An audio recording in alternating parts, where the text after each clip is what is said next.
Hi there, Mandy here, and we have our second tutorial where we are talking about those data spreadsheets. But what I want to do now is show you more of the details in the spreadsheet on how you can use it throughout the year. So make sure that you watch that first video about setting it up, making sure you got all your student names in there and that kind of thing. And then this one is using the spreadsheet for your formative assessments throughout the year. So let's go ahead and get started.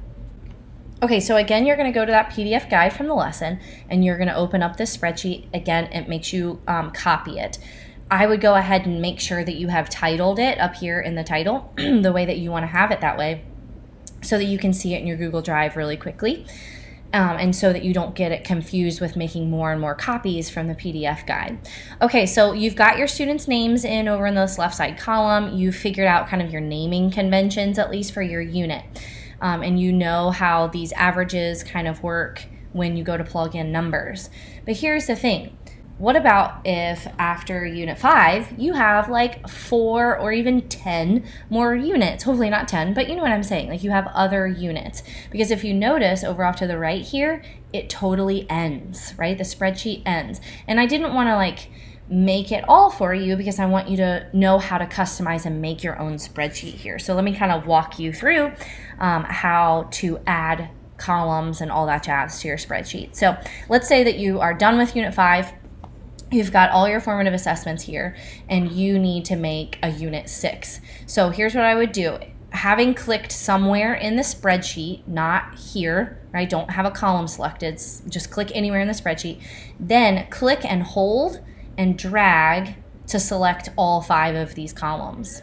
And then what you'll do is right click and you'll click Insert 5 Right, and you will see that it has copied those. Now it doesn't have the formulas or the text or anything, and the colors are the same. You might want to make those different. So let me walk you through that. So the first thing you see here is this color is the same, but also that the cells are all separate. So let's talk about how we merged these cells. So again, click somewhere in the spreadsheet, click, hold, and drag to select just those top 5 cells. And then you're going to come over here to the icon that says Merge Cells. It is now all one, and you can type Unit 6. Have that cell selected, and you can change the color to, I don't know, let's say a maroonish color. That looks kind of orangey. Let's change it because I'm like totally weird about my colors. Let's do like that lighter blue. I don't know, something like that, right? Whatever color you want. And then you can also plug in the average here. And you've got that ready, and you can put in like the titles of your formative assessments there if you would like. Now let's talk about how best and most quickly to plug in those averages. So you need to have an average calculated for every row for an individual student for all 4 or however many formative assessments you have. So here's what you're going to do. Click somewhere in the spreadsheet, click, hold, and drag to select those 4 cells, and then you're going to go to Insert Function Average, and you'll see that it puts the average in that average column. There's a bunch of gobbledygook there. Just click Enter, and you'll see that it's got that funky looking formula there. That's totally fine because once I go to plug in numbers here, bam, it averages it for me.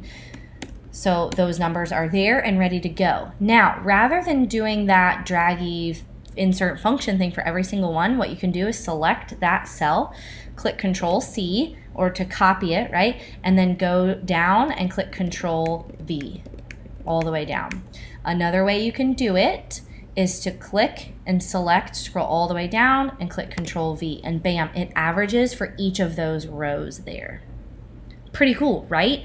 Now, what about these averages down at the bottom? Well, these are vertical averages. So you want to click all the way up in this top, I guess the column is AA, click, drag all the way down to the almost last column, right? To the last student that you have. And you'll do the same thing. You'll click Insert, Function, Average, Enter, and bam, it's there. So what you can do is copy that cell that you just inserted the function and go over and insert it every single time. Bam. You might not want to have the averages in this one, even though I have put them in the past.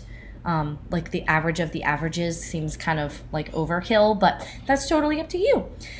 So that's how you kind of work those averages for this spreadsheet. Now, in your summative test data spreadsheet, It's essentially the same thing, but what you can do is, let's say that, so I've got like 2 unit slots here.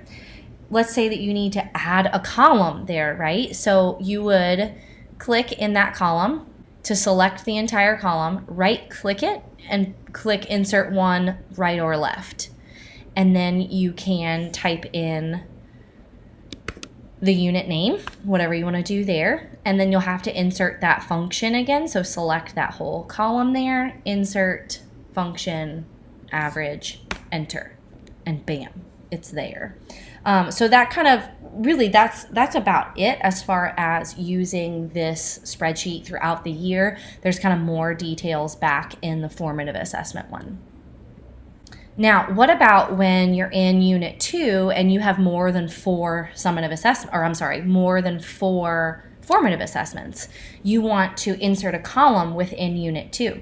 Well, what you'll need to do is click the little drop-down arrow of the column next to which that you would like to insert a column. So click that drop-down arrow and click insert one left or right, however you want to do that. Notice that it remains, this row here remains merged, those cells of Unit 2, and then it inserts it in there for you, and that will be calculated into the averages.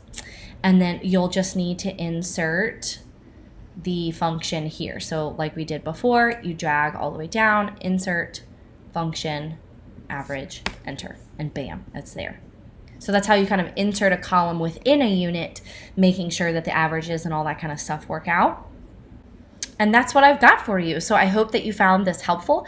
If you have any questions at all, please just let me know. Send me an email, hit me up on Facebook, whatever you got, and I am here to help you. Everybody have a great day.